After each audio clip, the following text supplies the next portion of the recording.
Mekah, disiapkan 10 juta tenaga kerja. Janji-janji pejabat kita, Bapak Joko Widodo, presiden terbaik dalam sejarah Indonesia. Jangan pernah singgung bilang jelek, jangan, nanti kita ditangkap seperti Gus Dur. Presiden terbaik, saking baiknya tiap hari masyarakat demo berjilid-jilid. Ini nggak ada geni kalau saya bilang terbaik, karena tidak buruk. Apa yang Isa katakan terjadi, karena yang bicara adalah Nabi. Lahirlah Rasulullah Sallallahu Alaihi Wasallam. Keluarga Nabi Muhammad pun tidak tahu kalau beliau bakal jadi Nabi. Umur 8 tahun dibawa pamannya Abu Thalib. Abu Thalib bawa Rasulullah pergi ke Syam, Palestina. Dilihat dari atas Masjidil Aqsa oleh Ahlul Kitab. Kemana anak kecil ini pergi? Badan Rasulullah kurus.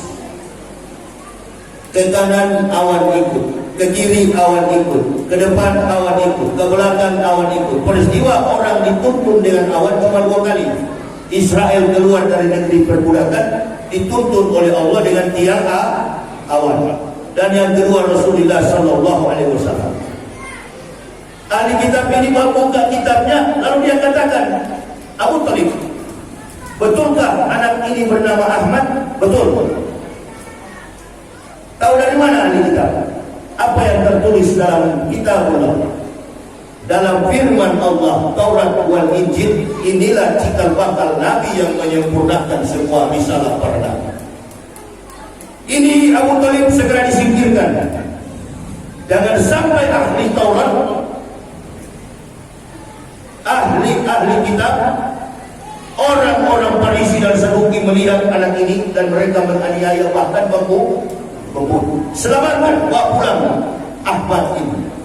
Lindungi dia dan jagailah sampai tumbuh dewasa. Abu Thalib pun karena dia kafir, dia tidak tahu bahwa Rasulullah ini adalah ponakannya, ini adalah cikal bakal menjadi nabi yang besar, nabi yang mulia, yang akan mengumpulkan makhluk manusia dari ujung ke ujung dunia. Dari umur 8 tahun ahli kitab sudah mengetahui. Orang yang paling paham Islam pada waktu itu belum ada ustaz, belum ada kiai. Nabi Muhammad pun belum beragama, masih kecil beliau. Kakeknya Abdullah Muthalib ini adalah cikal bakal pengikut ajaran Ibrahim, menyelamatkan Ka'bah dari serbuan Abraha dan pasukan bala tentaranya dengan menunggangi gajah di tahun kelahiran Rasulullah Muhammad SAW 12 Rabiul Awal. Makanya kelahiran Rasulullah itu disebut dengan tahun gajah. Sejarah dari Nabi Isa, sejarah dari Nabi Muhammad, sejarah dari Nabi Musa tentang kehadiran Nabi Muhammad tercatat dengan jelas secara teori. Sekarang sejarah Nabi Yesus. Bapak Ibu saudara-saudara, bukan saya yang bilang, tapi ini ada pendeta yang ngomong. Ahli teolog terkemuka di kalangan Kristen, ahli teolog dunia, Profesor Dr. Abineno, seorang teolog Kristen terkemuka, berkata, sampai hari ini kita tidak tahu tanggal, bulan, dan tahun berapakah Yesus dilahirkan. Ini dalam buku Kristen. Lihat Abineno,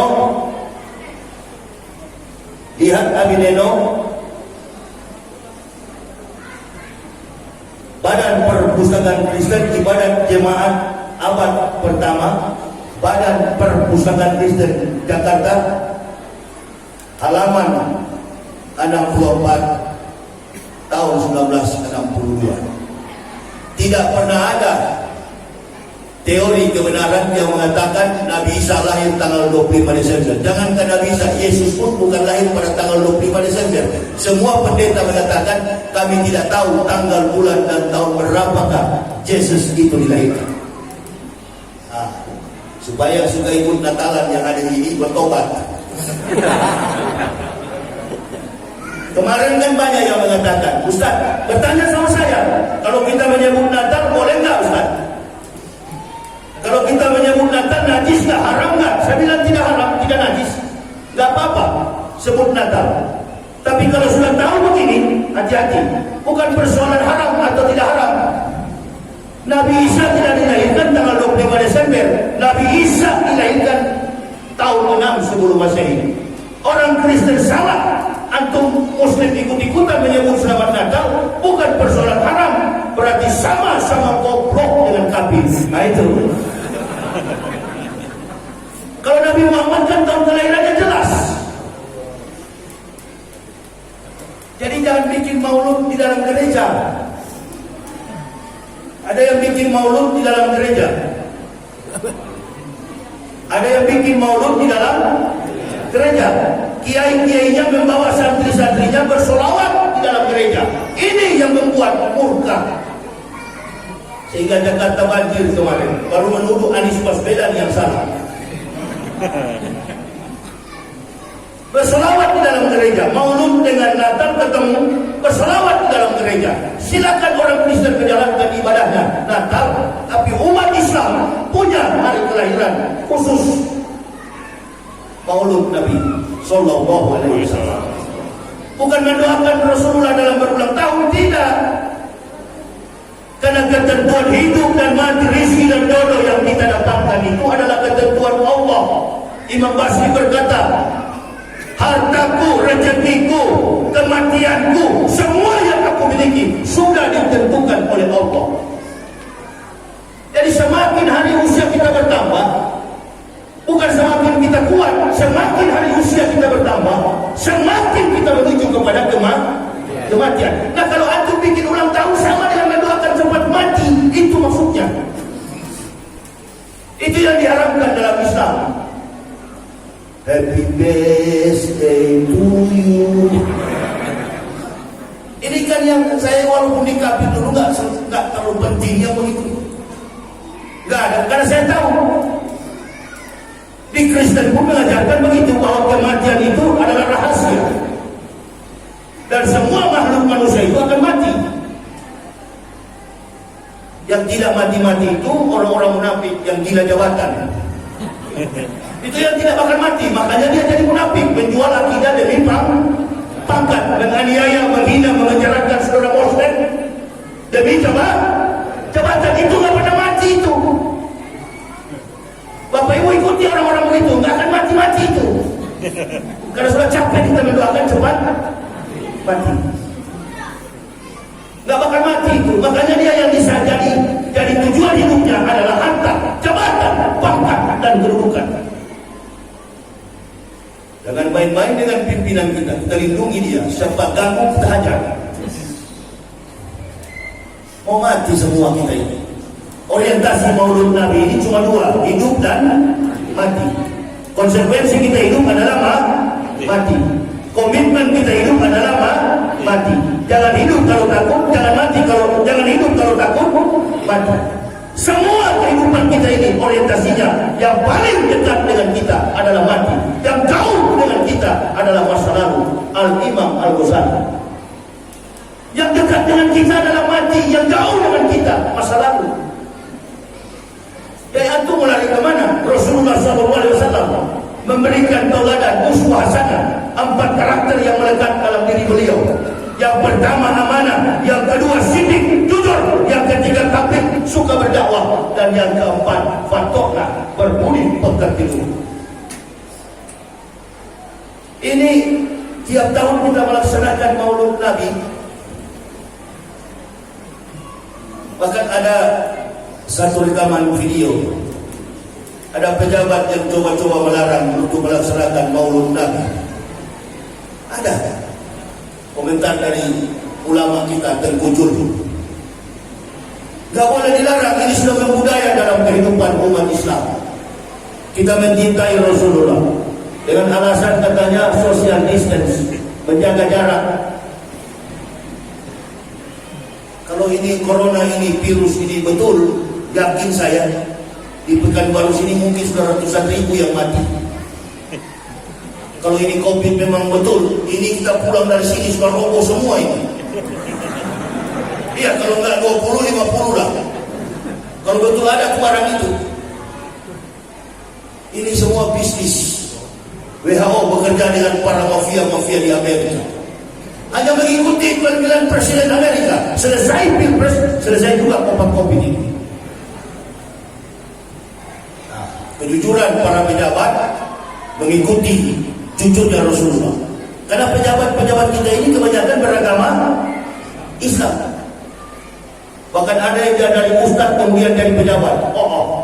Jadi corongnya, jadi congornya penguasa. Sampai ngomong di televisi dengan cuma Gus Dur ditangkap, Refli Harun dan Yahya Waloni juga ditangkap.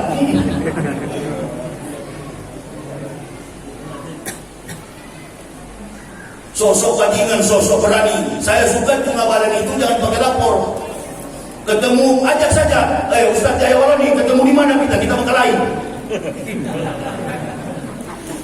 Orang kalau ini masa bangsa kita ini sudah terbiasa dikit-dikit lapor. Kalau laki-laki jangan pakai lapor, ajak ustaznya, ajak berkelahi ustaznya. Baku hantam kita jangan ada yang lerai. Tentara, polisi, pemerintah jangan campur. Saya dengan ngabalin baru pukul.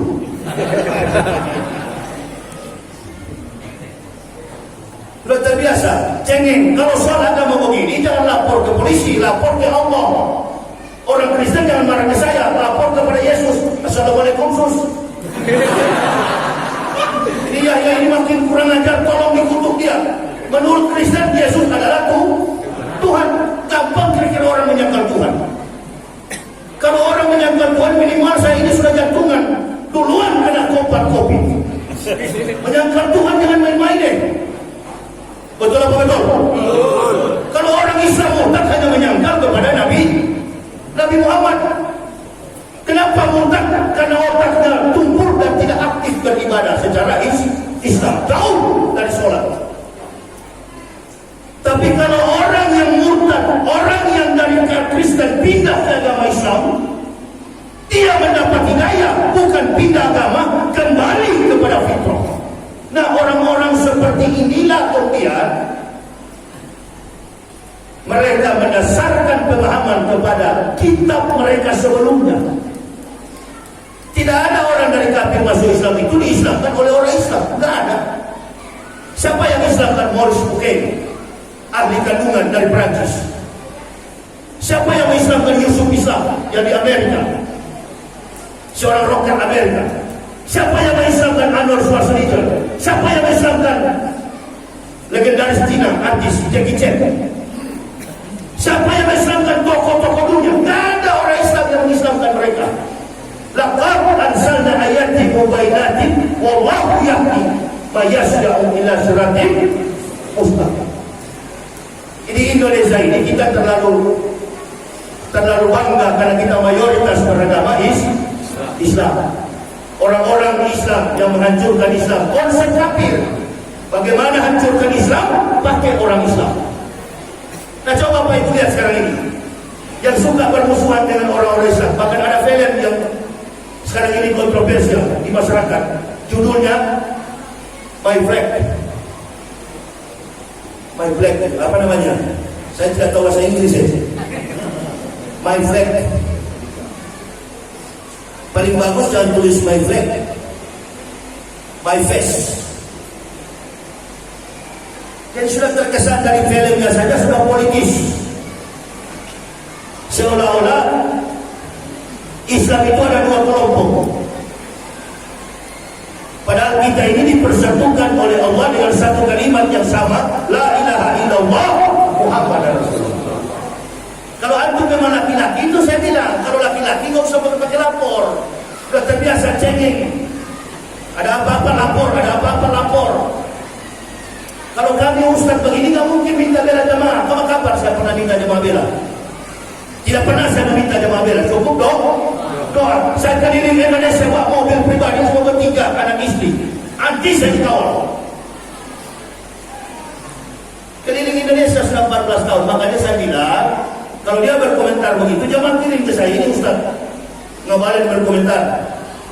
Katanya Refli Harun dan Ustaz Teologi segera ditangkap. Memangnya polisi-polisi di luar sana bodoh. Mereka belajar ilmu kepolisian, mereka belajar ilmu kriminal. Mereka tahu mana pelaku pidana, mereka tangkap, eksekusi. Mereka hukum secara aturan hukum. Anda jangan pakai polisi. Cari di mana tempat yang bagus, kita baku pukul sampai mati. Begitu ya. Begitu pakai cara Umar bin Khattab, kan begitu. Ya Rasulullah, kalau Islam ini benar, jangan ngumpat, keluar kita.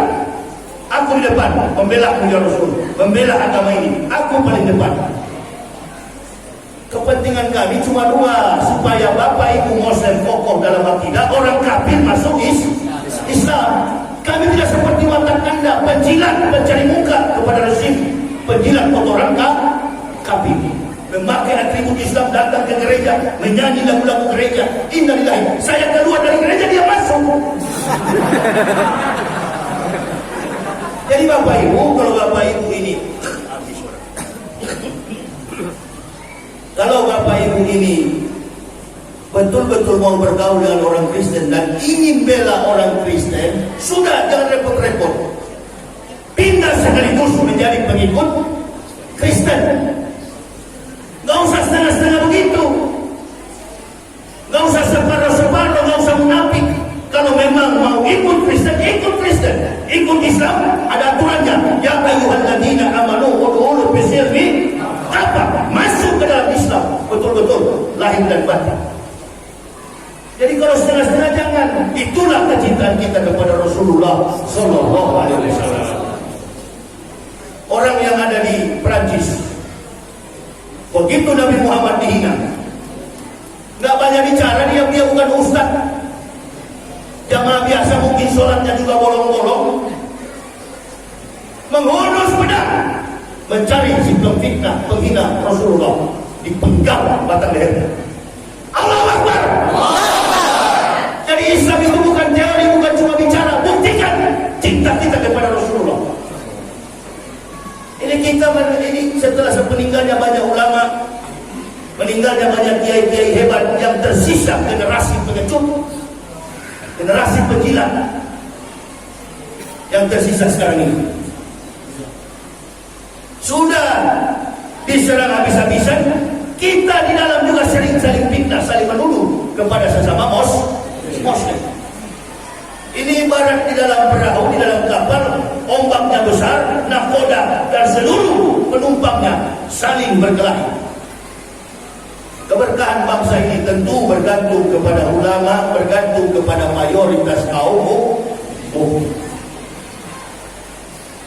Ada seorang lawyers terkenal di Indonesia.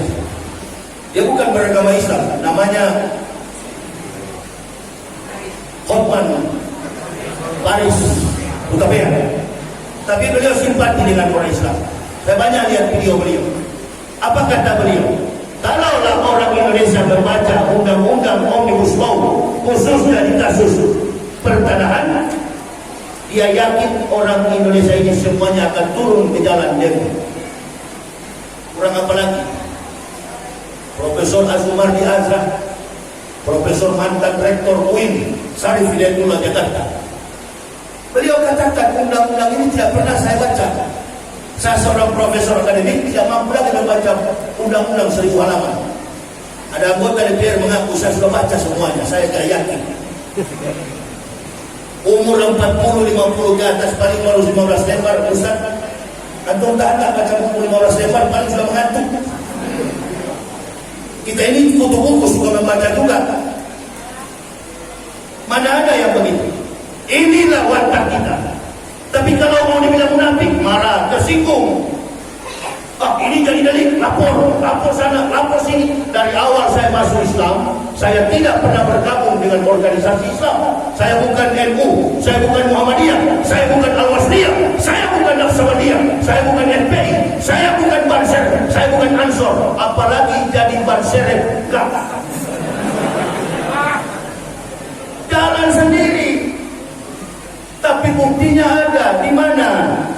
ribuan orang kafir sudah kami Islamkan. Antum yang masuk Islam ini, yang memang Islam dari nenek moyang, sudah berapa orang antum Islamkan? Sudah tidak berguna bagi agama. Jadi musuh sesama Muslim. Kalau saya dibenci, orang banyak juga dibenci, tapi yang benci saya cuma dua makhluk, kafir dan munafik. Itu yang benci ya, Dewaloni. Imam Syafi'i mengajarkan, cintailah ulama-ulama yang dibenci oleh kafir dan munafik. Jauhilah ulama-ulama yang disukai, dicintai oleh kafir dan munafik. Ini yang terjadi. Tinggal beberapa orang, ibarat rumah sudah mau roboh, hanya beberapa orang yang menopang bangunan ini jangan sampai roboh. Siapa itu? Beberapa ustaz saja bisa dihitung dengan jari. Saya, UAS, Tengku Zulkarnain, Adi Hidayat, Gus Dur sudah di dalam. Itu saja tinggal berapa orang. Dan sebentar lagi insya Allah kalau Allah berkehendak saya juga ke dalam. Kalau Allah berkehendak.